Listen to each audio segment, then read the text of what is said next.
Hey, what's up? I'm Darkbblue, trying to help everyone enjoy games in depth.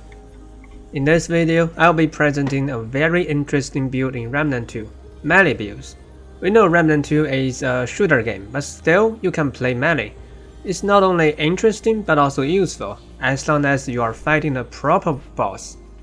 Similar as before, I'll introduce from 4 aspects: damage output, survivability, resource loop, and interaction. Starting with damage output, melee builds can benefit from regular melee damage bonus, crit chance, crit damage, and additionally, melee speed. Actually, we are stacking a lot of melee speed. It not only improves your DPS, but also makes the combat feels more fluent. There are many amulets and rings alike that can give you a melee speed bonus.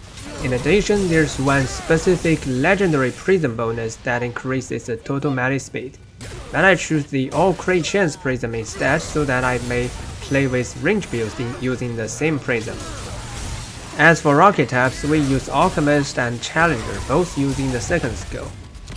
The two skills can both give you a huge melee speed bonus, thus being good choices. Invader, on the other hand, though focusing on melee, mainly have functionality skills instead of plain bonus. Most of the time, we don't use Invader. Next, as for survivability, of course we have the regular damage absorption and healing from lifesteal, but notably, the special healing source for melee builds is Rerouting Cable, which says consuming stamina will give you shield. By keeping doing melee attack and consuming stamina, we can have infinite healing in the form of shield. In addition, most melee builds repeat backstab charge attack as the major offensive rotation. This practice helps insert iframes into your offensive rotation, further improving survivability.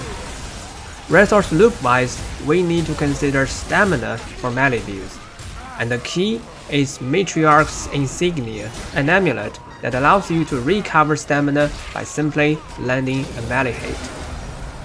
Based on this amulet, we can further add effects that reduce stamina cost. In this way, we can achieve nearly perfect stamina self-loop when repeating melee attack. To have more stamina cost reduction effects going, you'll need to use more than one concoction. Hence, we are using Alchemist as the primary archetype, the prime perk of which allows you to have 4 concoctions at the same time, and set Challenger as the secondary. Lastly, let's talk about interaction. Apparently, it's hard to hit weak spot with melee attack purposefully, so it's better not to stack weak spot damage bonus. So you can put more resource into other dimensions such as crit hit and attack speed. On the other hand, melee builds already put the dodging move into the offensive rotation, using backstab charge attack as the main attack form. So normally, you don't need to pay special attention into enemy attack. As a result, the DPS of melee builds is almost not affected by dodging incoming attack, which is an advantage. With the 4 aspects being said, now I'll have a small summary of what consumables should be used. For concoctions, have Dark Cider for additional max stamina, Dark Fluid for stamina consumption reduction, and 2 more concoctions for survivability. For regular consumables, use Rocket Fuel for attack speed, Ghoul Serum for stamina consumption reduction, and Ambient Amber for longer iframes. Similar to mod builds and skill builds I've introduced before, this melee build is a generic framework that allows you to play with whatever melee weapon you like.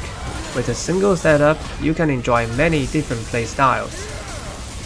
I hope this video not only shows you a new build but also helps you better understand the build crafting theory.